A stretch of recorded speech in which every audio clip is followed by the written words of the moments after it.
Hi everyone, welcome back to my channel. Today I want to talk about the full moon and lunar eclipse that we're going to have on Monday, March 25th in the sign of Virgo in a nakshatra called Hasta. But before I begin, I would also like to say I will be talking about the sidereal or astronomical placements as used in Vedic astrology. And if you're new to this channel, hi! My name is RoseAnna, I'm a Vedic astrologer. On this channel I talk about planetary transits and new and full moon updates. So if you're interested in that, you can subscribe below. So this full moon will also be the starting point of the eclipse season this spring, as it will be a partial or even called penumbral lunar eclipse, which really means that the moon basically just touches the shadow of the earth. So there will be a slight little shadow on the full moon this time. And so in a way it also feels, well, at least for me, the natural order feels like where the solar eclipse is the first in the line of eclipses and then it's followed by the lunar eclipse. But this time we will begin with a lunar eclipse followed by the main event of the solar eclipse, which will happen on April 8th. So, and this will be that will be a total solar eclipse and quite a big or significant event. So, but this full moon will be like a little starting point to the coming eclipse. But in a way, every time the luminaries are within close proximity to the nodes, to the lunar nodes, and they move within shadow, it is always a time where we get a little deeper in touch with our emotions or even to our shadow sides, as this is also why the nodes in astrology are called the shadow planets. They are not planets, but they're called that because they are the eclipse points and they are responsible for encasing the luminaries in shadow. And because of this fact, they have this tendency to pull things up from the shadow, things that perhaps we haven't been either willing or able or even ready to look at, perhaps. So there can be, it could be quite emotional time. There could be things surfacing that perhaps we're really ready to break certain attachments or let go of certain things, certain emotions. It could be things from the past. And because the nodes have changed signs, so Rahu and Ketu are now, they moved from Aries and Libra and then backwards into Pisces and Virgo, which happened in November, late November last year. And so these will be the first real eclipses on this new axis of Pisces and Virgo. So it deals a lot with the mystery versus the ordinary in a way. It deals a lot with those types of actions that we do every day, like the routine of life, our habits, our work effort, the things we serve.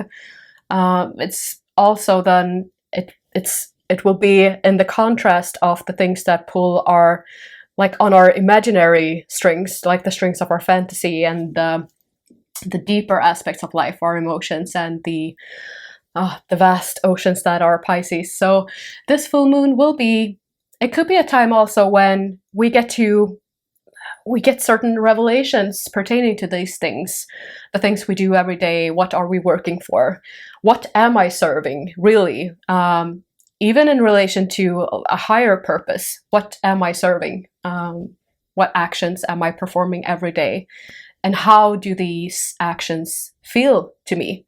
Are they meaningful? Do they feel important? Am I doing something that is worthwhile even? So that could be also a bit of a general theme for this eclipse.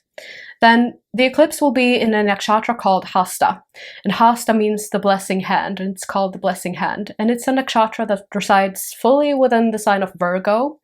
And it's also symbolized then by an open palm or a hand. And it deals a lot with, if you just look at the symbol of the hand, it represents the things we do with our hands, such as how we serve, practical work, even like dexterity, skillfulness. We can do a lot with our hands. They are magnificent tools in a way that we as human have evolved. And so there's a lot of skill, practical applications, and even the practicing of the occult wisdoms can be seen within Hasta. And so, I don't know if there's, I don't remember actually if there is a connection to this or no, but I always think of the tarot card, the Magician, when talking about Hasta. Perhaps there is a link. I don't remember if there is a link between Hasta and the Magician, but for me, that image is like right here in my mind, so I will mention it. But so it's like the practical applications, like how are we transforming that creative impulse into practical work and practical magic, practical reality, let's say. So it also has that innate manifesting ability, the nakshatra of Hasta. It also deals a lot with occult wisdoms, mysticism, magic, practicing, even, yeah, I want to say tarot. That, for me at least, that falls under that category. So, and if we were to look at the deity that resides here, that is Savidar, or 𝗍𝗲, the sun god, or another form of Surya, the sun. So there's this really illuminating power also that can be seen in this nakshatra. And Savidar also, for me at least, connects us to what is that source of light within me? Where do I shine? Where do my skillfulness bloom, let's say? Which aspects of life really brings out that creative, manifestive power? And that can be a lot of different things, but it also usually pertains to those things I mentioned before, and things that we do, like practically, things that we can do in a practical manner, let's say, things that we create, things that we manifest. So it could be a good time to reflect a little bit on those things as well. And if we were to look at the planetary ruler for Hasta, it's Moon.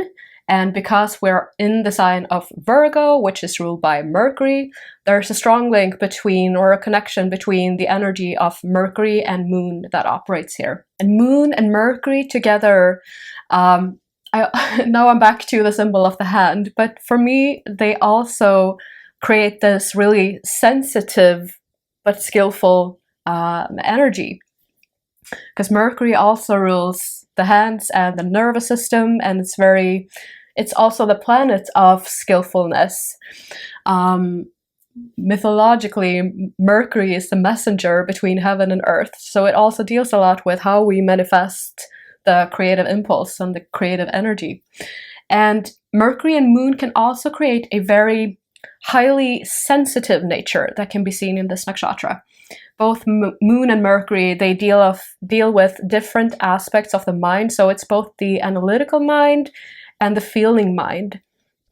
And those two together can really create this very sensitive nature, very feeling nature, or even a tendency for over analyzing and over intellectualizing everything, where it can be hard trusting your intuition, even though it's a very intuitive nakshatra, but also there's this tendency for intellectualizing and analyzing your intuition, so there's this very highly intellectual energy with this nakshatra. So the reminder for Hasta is really to remember to be a bit gentle with ourselves, and also trusting our inner knowing, not questioning our intuition or questioning what we know we feel or something like that, but to go with that inner knowing, trusting that inner knowing, and being a little bit,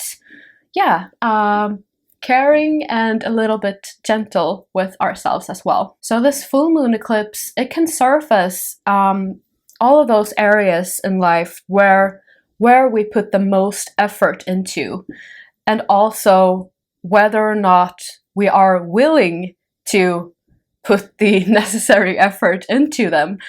Do this feel meaningful and worthwhile? Are our commitments meaningful and worthwhile? Do we feel passionate? Do we feel drawn by the work we're doing, or what are we willing to do the necessary tasks rather? Are we focusing our energy on what's truly important, let's say? So it could be a time of revaluation and also of things surfacing.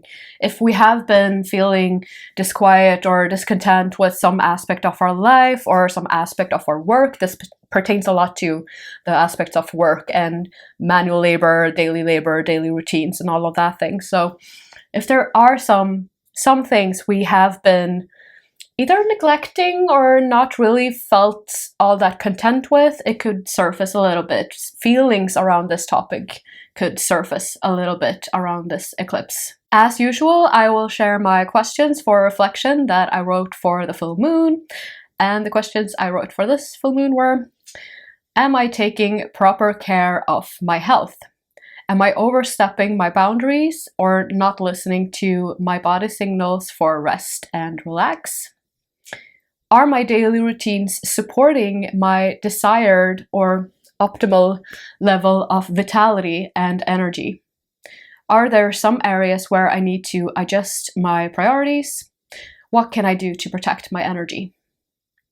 How can I bring a sense of magic and devotion into my practices? What am I devoted to creating or manifesting? And what can I do to advance my progress? So that was it for this update. I wish you all a very auspicious and blessed full moon eclipse. And if you did like the video, leave a like or a comment, or even share the video with someone you think would appreciate it. And I will see you in the next one. Take care, guys. Bye.